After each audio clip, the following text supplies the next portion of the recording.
go to the cloud. There goes my video. Let me look, but I'm almost positive April from After You Left is supposed to join. I'm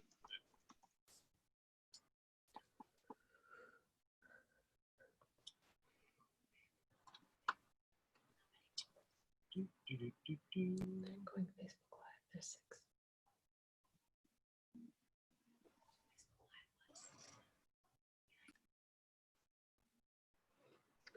6. So once we go, I'll just have you guys go around and say who you are and kind of what you did on the film. And then I'll probably just ask kind of like the inspiration for your films. And then I personally have questions for all of you guys because I curated this. So I'm super excited that a good chunk of you guys are here that I get to actually ask my questions. Hi, April. Hey, April. And then as Sean said, we'll be on Facebook Live. So if there's any questions from there, I'll ask those as well. April, could you rename yourself to put the title of your film after your name? Thank you. And your mic is muted, so I will unmute you. No, you're not anymore. Trying to figure out how to change my name because I'm on my phone. I think it's still the same. It's like the top 3 dots. If not, Sean, you should be able to do it on your end because you're the host. 1 second. Or meeting settings.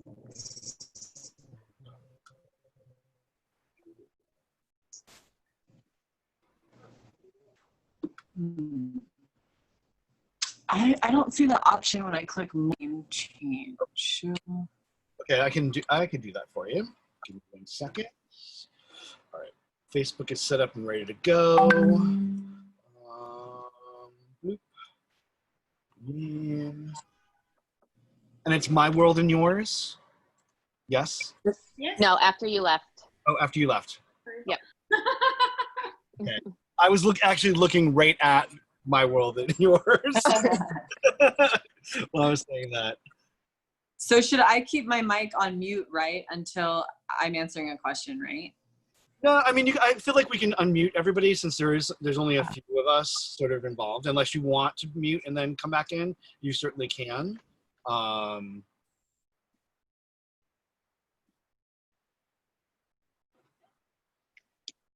just want to make sure I'm pronouncing it right. Is it Teryl? It's Teryl, like Cheryl. Teryl. With the T. Teryl. Got it. Yeah. Okay, so I'm gonna count down 5, 4, 3, 2. Oh wait, what happened here? Oh, okay, now we're streaming on live Facebook. Okay. Hi everyone, I'm Katie. I'm the director of programming here at WikiQueer, and super excited to have a lot of the filmmakers today from the Women's Shorts program that I felt so honored that I got to curate this and found some of these amazing films. So let's start with everyone kind of saying your name and what you did on your film. So Teryl.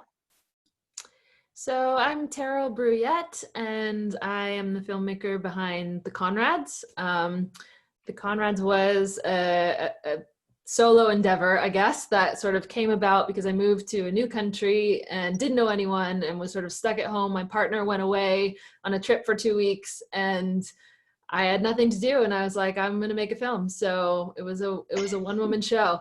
And that's what you see. It's amazing. I have a lot of questions about it being like a one-woman show, but that one was heartbreaking for sure. Oh. So April Kelly.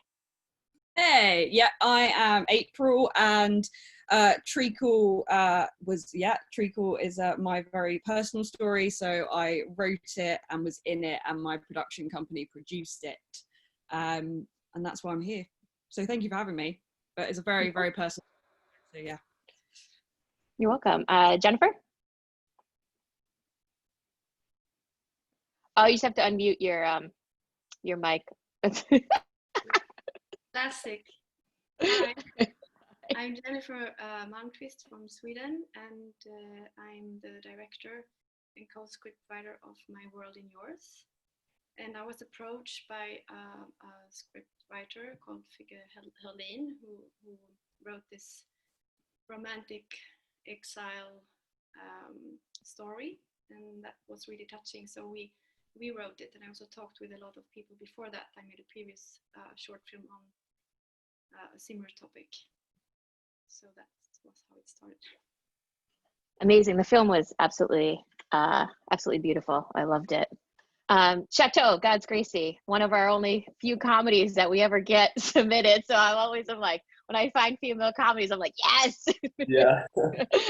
Well, my name is Chateau. I'm the director of God's Gracie, and Molly Miller, who's the writer, she's really sorry she couldn't be here.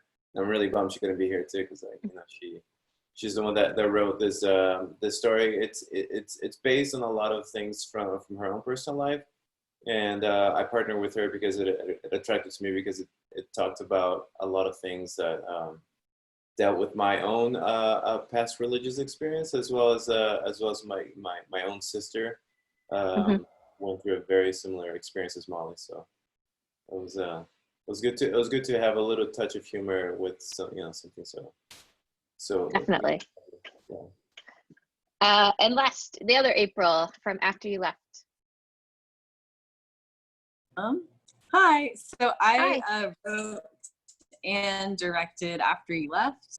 It's a story about a woman basically getting the last of her stuff back from her ex-girlfriend, and I really wanted to make a short that was really showing like the nuances and complications of sort of having to let go of a long-term relationship and all the levels of feelings within that. To go off of that, one of our comments was great performances and the atypical structure was very well executed. So what did you always think that you would have these flashbacks throughout that were intertwined, so we as the viewer get to see this relationship prior to obviously what had happened?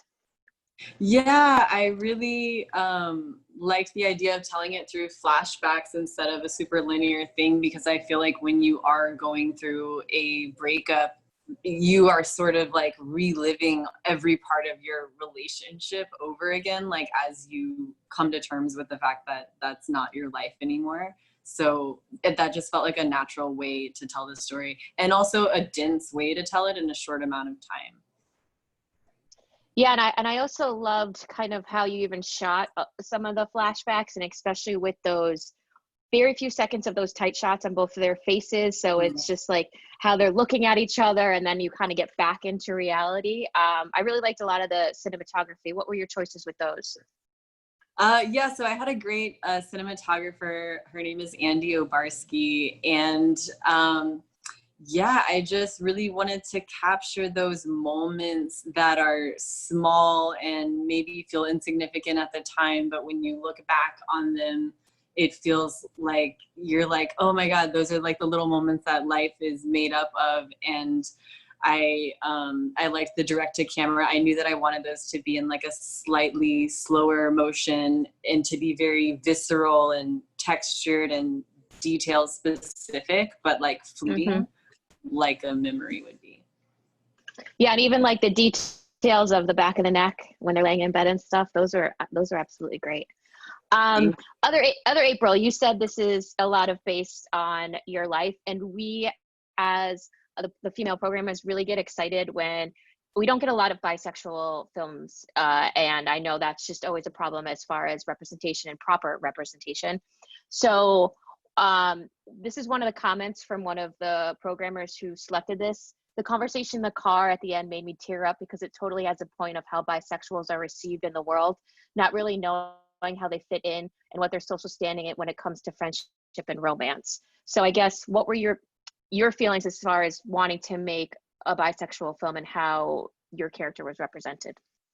That's very sweet, and the comment like that is exactly why I wanted to attempt to make it. I never at the time thought it would reach the corners of the world and the bisexual community so widely, so it blew me away. But simply how you put it, there was just no representation. I would go to festival after festival and be like, why is this not happening? And personally for myself, I spent more nights, sleepless nights, wondering if I was gay or straight before I realized that bisexuality was legit and not a phase or a segue into lesbianism.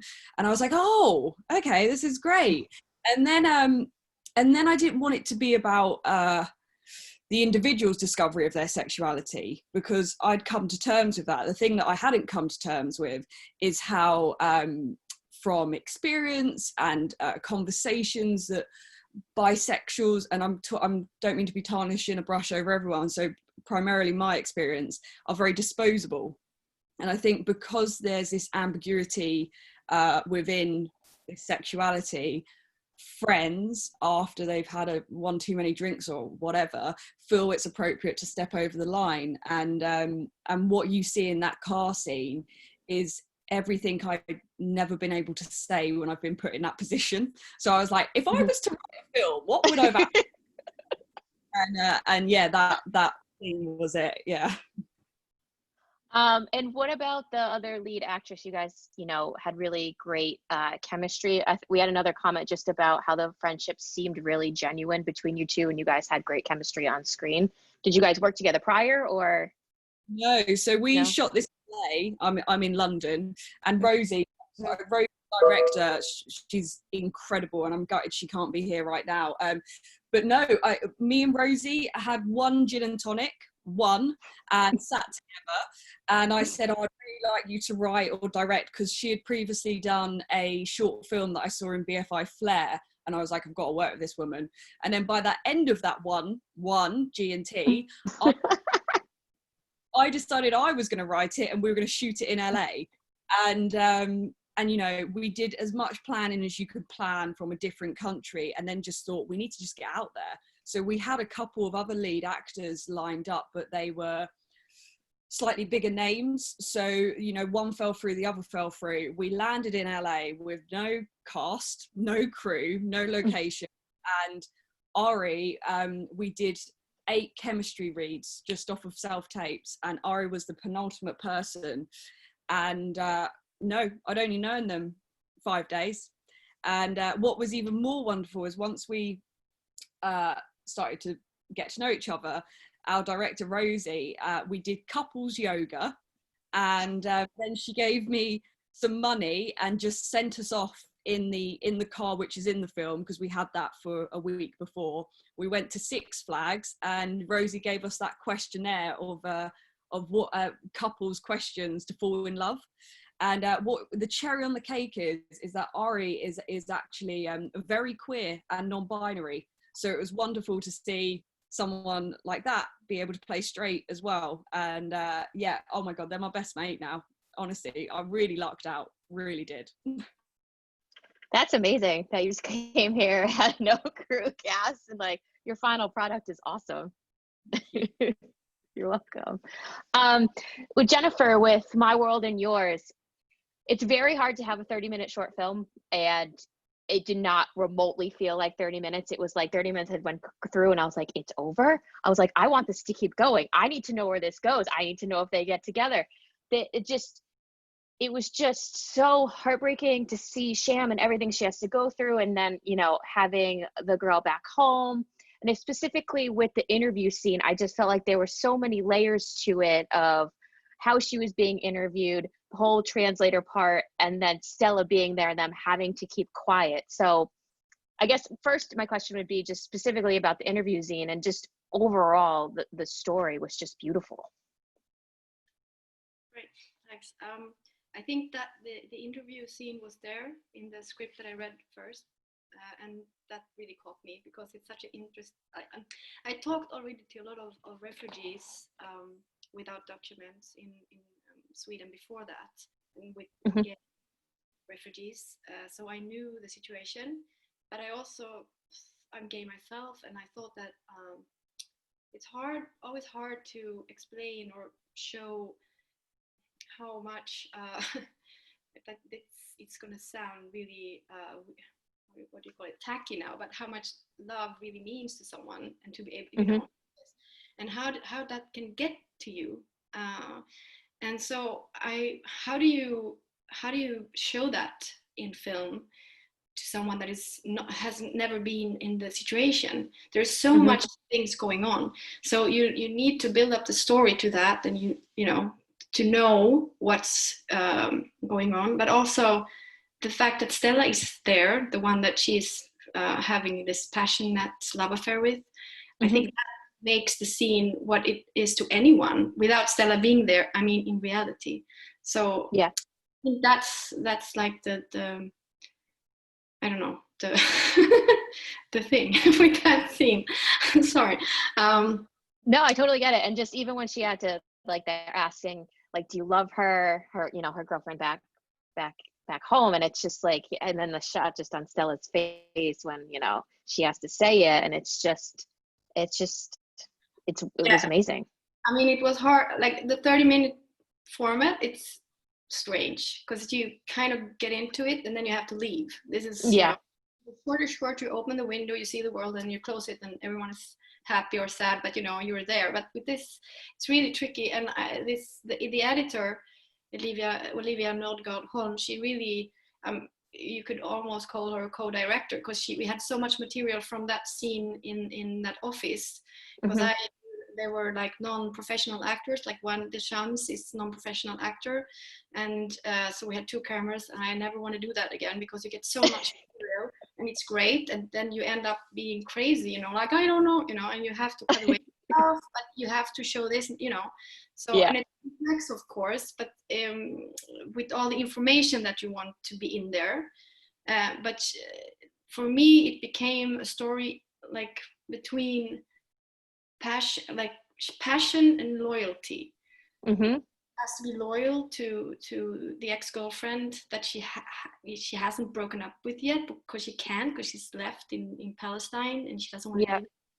And this passionate love that, you know, she has with Stella, who happens to work at the migration office, which is, you know, so that was the thing for me in the end. Also, of course, that you're so naked in that situation. I think that most people don't know that. Like Swedish citizens, never, like born in Sweden, you don't hear that. You don't understand. Especially when she's talking to the guy and he's like, it's been 11 years and, you know, he's still waiting. And that's just, you know, you could just see her be so deflated when it's already been, 4.5 in the movie for her. What was production like for you guys? Yeah, it was tricky. It took half a year to rewrite. It's 2 years ago, I don't remember it. I think.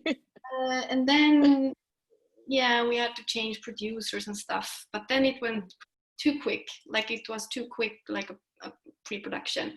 But I think I fought really to have like 10 days or 12 days. No, I fought, we got 10 and I 12 days. I need 12 days. And then the post was, it took a long time. But so say 10 months or a year even, but not every day, of course. Yeah, for sure. I mean, it's like half a feature film. I mean, it definitely takes a while for sure. Yeah, I was fighting with television because they were like, I thought 30 minutes and they said like 28:45. So you have to take away all the breathers, and you think like, 1 minute and that's nothing, but really it's like, it's a bit too but you know, Awesome. So Teryl, with your film, you said you were alone and it kind of got you the idea to do it. So and it's specifically for a film that has very, very minimal dialogue, as far as you're only hearing, you know, phone calls and things like that, but you stay with this character and you're very drawn in through the entire film. So what was your kind of thought process through that? I think I almost approached this one from a technical side, I guess, first. I as I said, I had moved to a new place. I'm from Toronto originally, and I moved to a small town in Wales, and I didn't know anybody, and I didn't have any network, and you know, I had a camera, but not much else. And so from there, I was like, well, what kind of a story can I tell I do have a background I actually started in the film industry as an actor before I went back to film school and sort of became more of a tech, and now I work in camera department more often than not. But so I sort of had that background as well. And I thought, I feel like it could be feasible to create a short film independently. And so it was just a matter of sorting out a story that could support that, where it could be driven by one character, and obviously in a very controlled setting and situation. And I used like a motion control head to choreograph the camera, so that we still get the camera movement and all of that. And then it was kind of a reverse process, I guess. And I think— Wait, you literally actually shot this like alone? You didn't Yeah. even have like a DP? No. Wow. Yeah. So it was, for me, it was more of like a personal challenge, I guess, in that way, to see if I could do it. And Yeah. the fact that people have been interested in it, and it's screened a few festivals is amazing for me. But like, as a filmmaker, I think I get my primary joy from the actual creation of things and putting it together and the process of filming and all of that. So it was just like almost an exercise, I guess. And then the story itself, like there was, at the time, it was, quite a big topic in the media and everything surrounding the pro-choice versus pro-life debate. And it was one kind of voice that, I mean, you don't hear a lot, but from the perspective of like a queer couple or lesbian couple, who obviously, in order to have a baby, you have to go through certain lengths to get to that point. And I just thought, what if you have two people who kind of are not quite on the same page, and maybe you've gone down a road and you're having regrets, and at what point is it still kind of your right to choose, like, no, I can't. And I just wanted to kind of explore that from a different angle, because you hear all the same arguments over and over, from different wings. But so it was that. And then just figuring out how I could sort of incorporate that and pull it off as just being alone. And I also think I had been to a few film festivals and seen a few queer short programs. And I think with a lot of queer films, the central focus and the central conflict tends to be around the queerness itself, around a relationship, or around the idea of coming out or struggling with identity and that sort of thing. And those stories are all very important. But I think for me, I mean, I was very lucky. I grew up in a very supportive family. I have gay uncles, and like I grew up in a big city, and it was never, coming out for me personally was never a big conflict in my life. And it's always just sort of been something that kind of happened naturally. And I've, married to my wife now, and we just I think we feel very normal, and we never really think about the fact that we're queer. And the conflicts and the issues that we deal with in life are not necessarily particularly related to that. So I wanted to see kind of a character that was dealing with something that anybody could deal with, and sort of grappling with that, I guess, inner conflict. No, I totally agree. I mean, it's a kind of a universal theme that a lot of, I think, people can relate to, queer or not. We had a comment of just how much a viewer liked your cinematography, and I just can't even believe you did this alone. And specifically, the one shot that I liked is when she's going and she has to puke, and the shot is from behind the banister. So you kind of have the banister and you have the toilet, and then you have her on the other side once she's done. I just loved the framing of that. Can you just talk about a little bit specific about your choices? Was it more so what you could do because you could only do so much, or just? No, I think I still, as I said, like I primarily now work in the camera department as a cinematographer and in lighting. And so I think when I go to make a film, that the framing and the compositions and those sorts of things are more at the forefront of my mind than maybe a lot of directors who are thinking about the character and the story, and they leave those sort of technical choices to a DP. So I think, for me, it was yes, choosing things that I could do, but also trying to tell a story in the simplest way possible. And so with a shot like that, it's, you know, the frame is kind of obscured, but I wanted a bit of depth, and you're seeing only the details that you really need to see. And yeah, I guess just kind of finding that balance of what worked and what Kudos to you. That's amazing. And Chateau, God's Gracie, she's something. Gracie is something. How was she made this way? Well, all the credits to Molly. Really, it's a little bit based on her own personal life. So she's a queer woman, but she was brought up as a Christian fundamentalist, and so she grew up.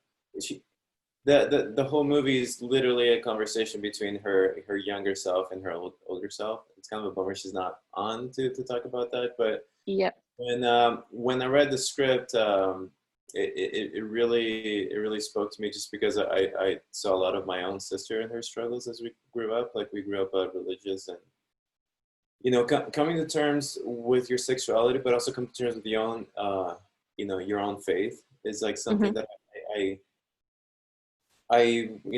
had seen in her life. So we talked a lot about it before I approached Molly to really direct it.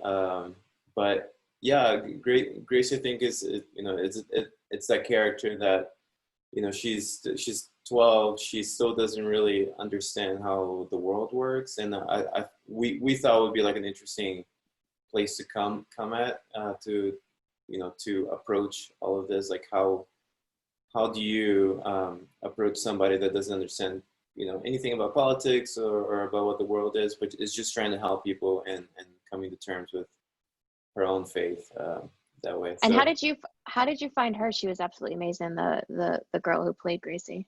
Yeah, she's great. So we did this short at USC, and there was a feature that she was in as a lead. She was even younger at the time.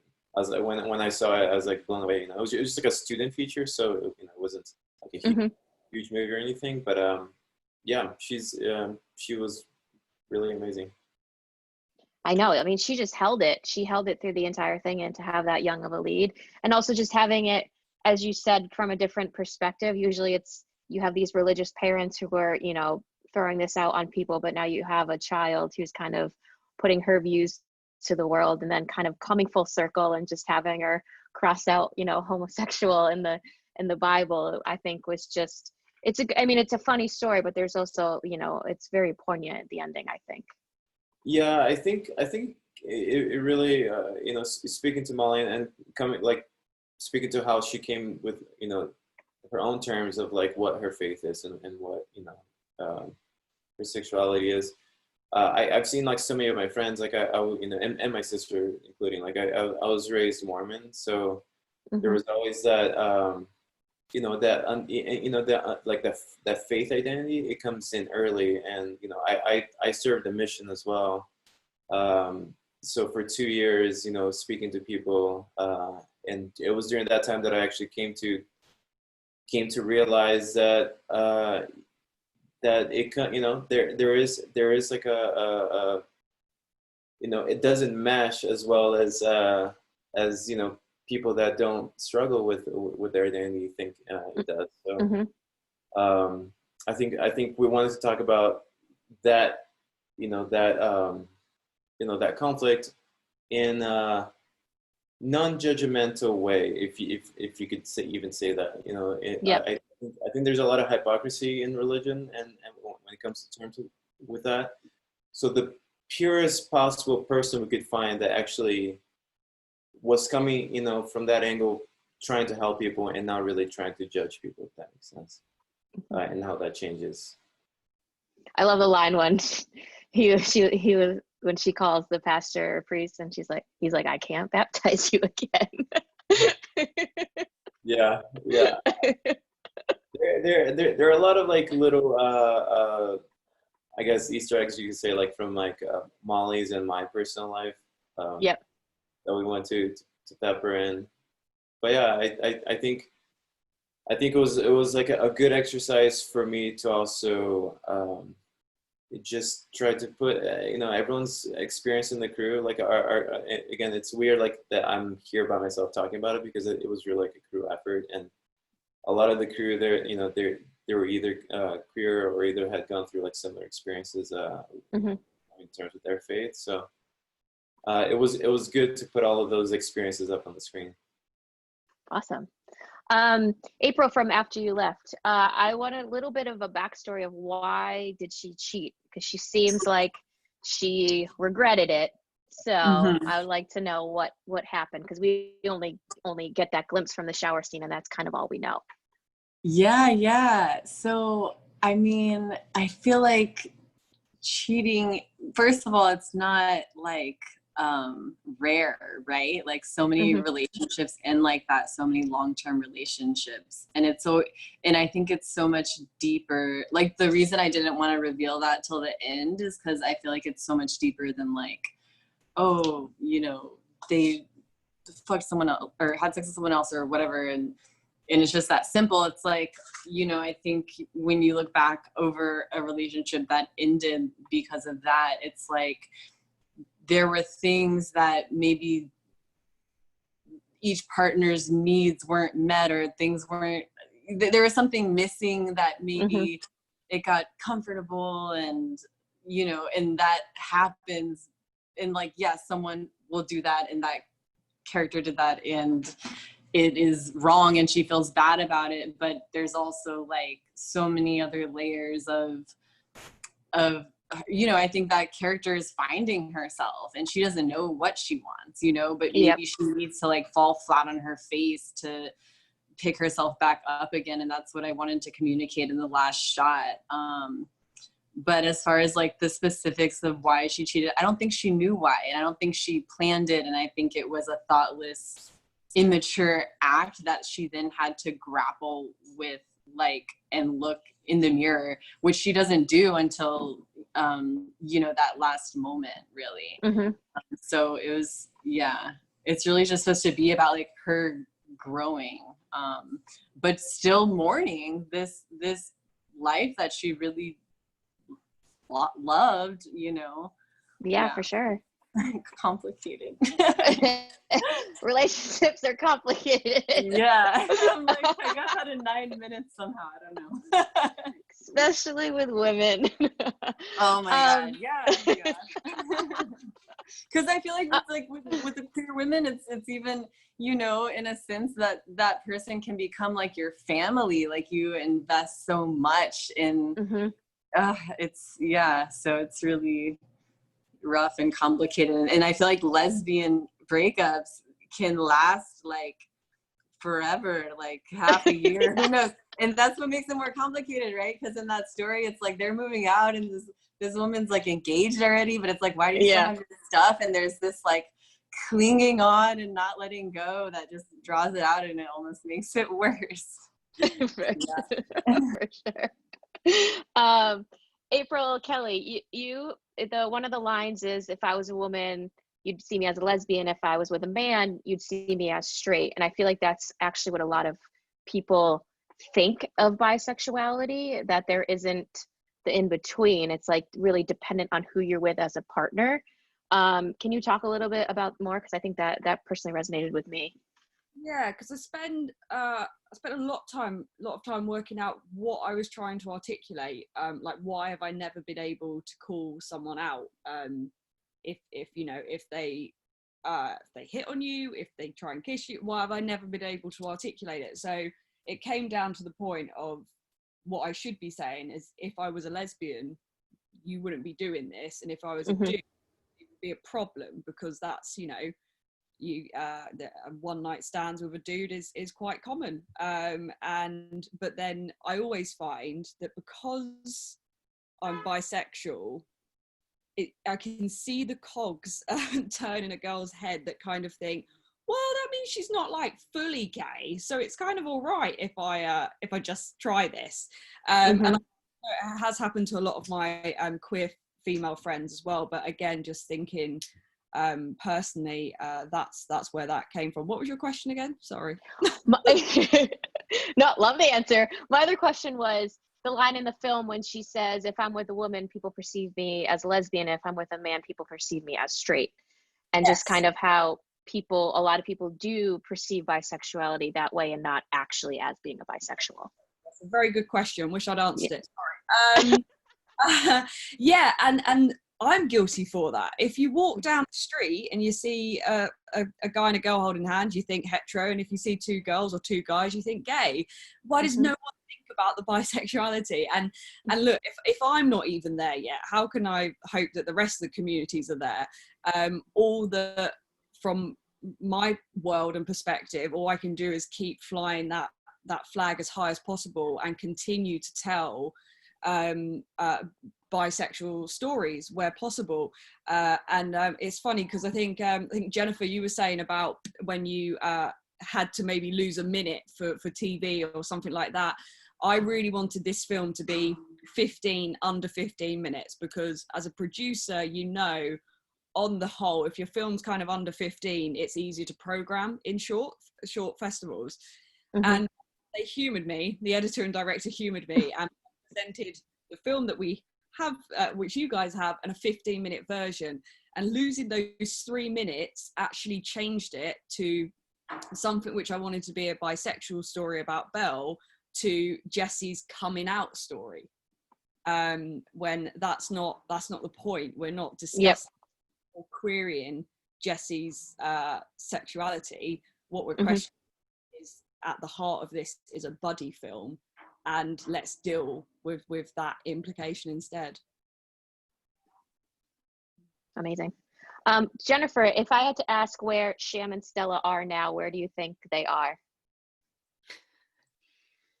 Together. Tell me they're together. Yeah. No, they're together. No, this is what I wanted. Right. No, they're together. I think there is a little bit of hope in the end. I hope there is. No? There was. That's why I was like, I didn't want it to end. And then does she eventually, get to be able to stay in Sweden? That was my question as far as a bit of a limbo, but like she's saying rain of kisses all the time, and then there's a rain, and for me, I hope that someone thinks, you can think whatever you want, but that's like the ex-girlfriend that from that is not in Sweden, that she's kind of releasing her, but in some metaphorical way, then, so that she's free to go, because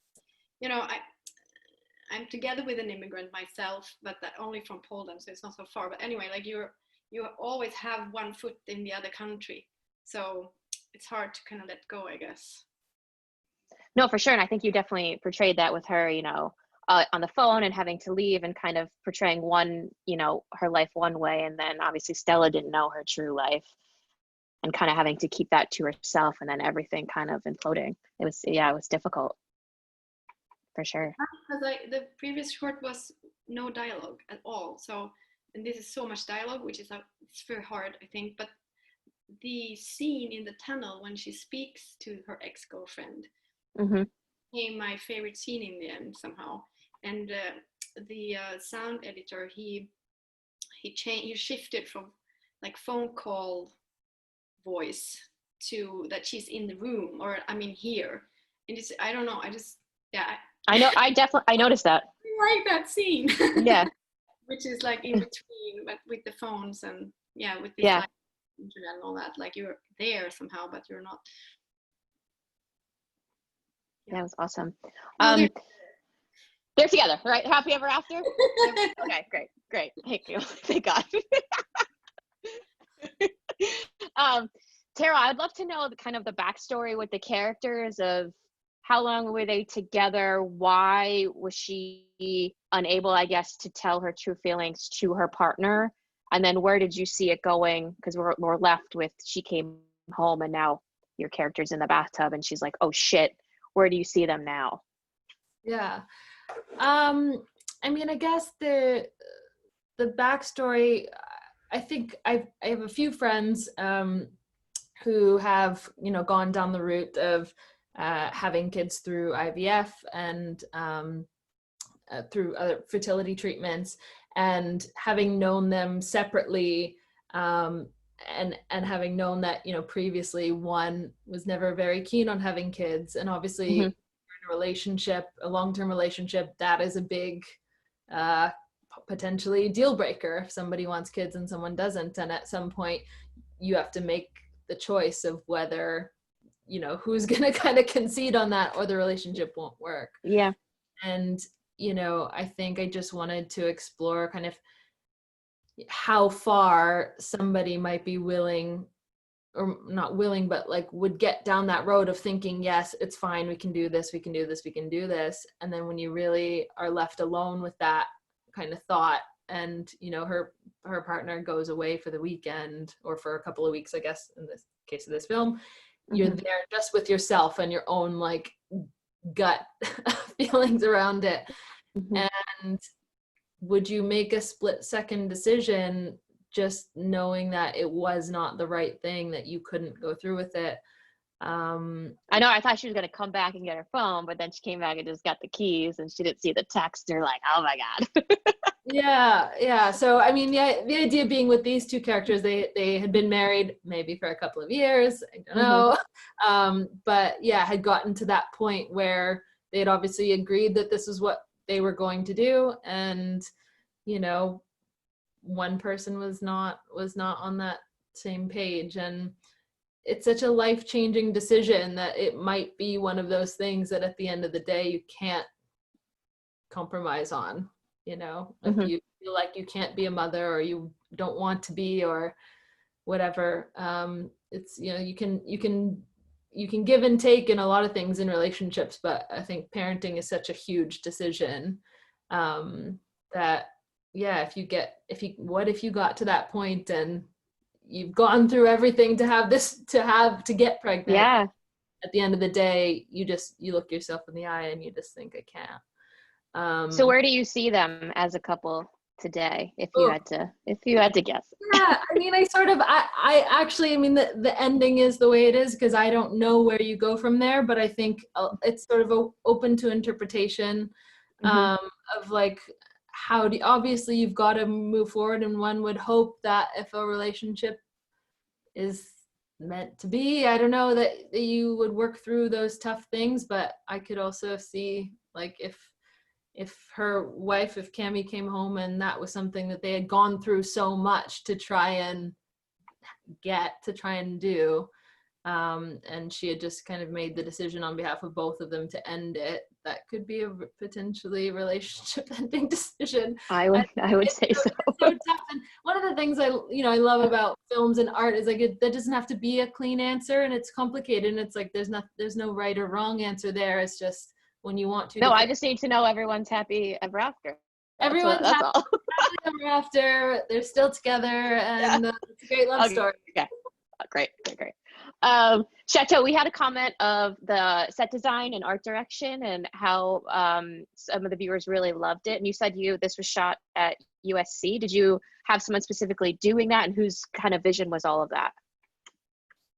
Yeah, we had two amazing production designers, Vanessa Plazo and Katie Arevalo, and it was, in the beginning we were talking about, like, what's the tone for for the comedy, which which I think was something that we talked about a lot before in pre-production, and I think we basically landed on this idea that it had a bit of a fairy tale type of arc, that she lived in this world of hers that was a little bit detached from reality, and detached from what people out there were living. And when she ends up meeting Heidi, that this is now the outside world where she has to confront some of the things that she hasn't had to confront before. So we tried to create the her room and her family's house, sort of that hyper realistic type of a place that it doesn't feel like it's maybe necessarily like the real world. Mm-hmm. So that when, she was out on the road and in the diner, it felt a little bit more, more real. And Mm-hmm.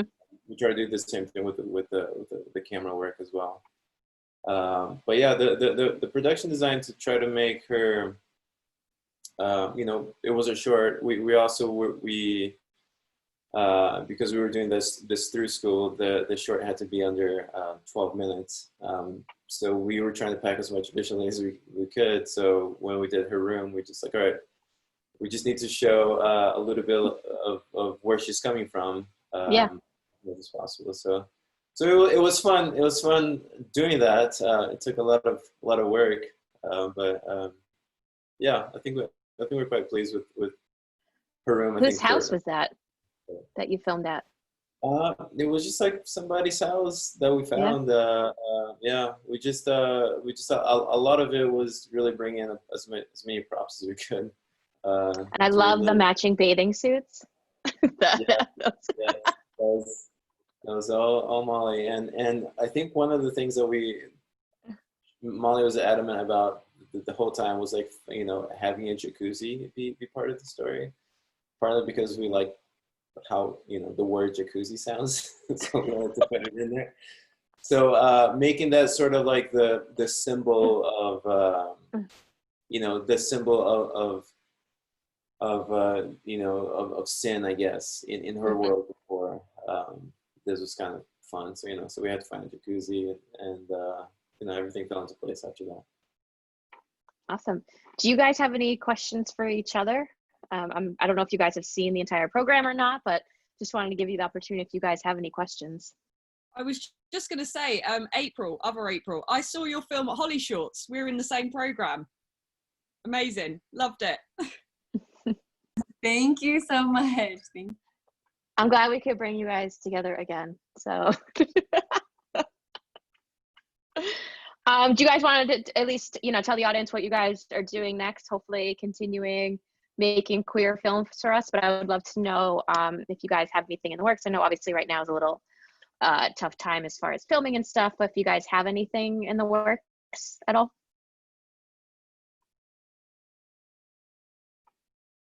Ish, maybe?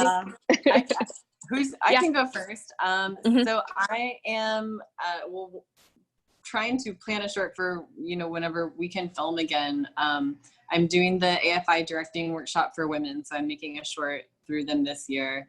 And awesome. That is thanks. It's a queer love story about a woman who works on the side as a stripper, and the girl she's dating doesn't know about it. And so it's about kind of like finding true intimacy with somebody, and how much of yourself do you allow yourself to share.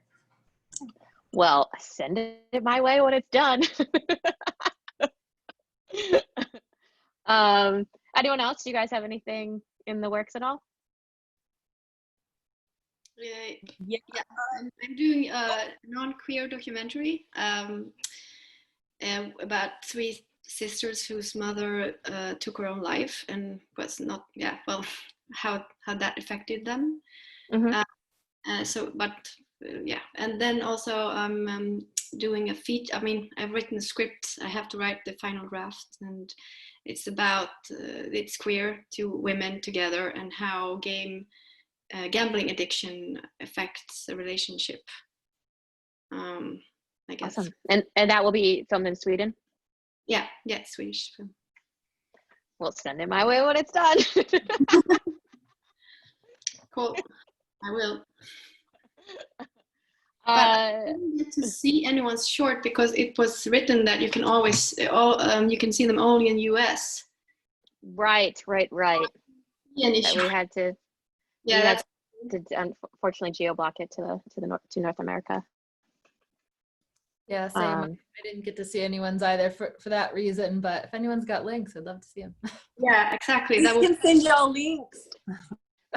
Yeah. I'll connect you guys all on email, so you guys can send each other links. That would be great, so you guys can see the rest of the films. Sorry, I totally forgot that some of you weren't actually able to see the program. Anyone else have any last comments or thoughts? I'm working on my next two. I decided I'm doing the trilogy of April Kelly that no one asked for but are getting, because we'll work on two.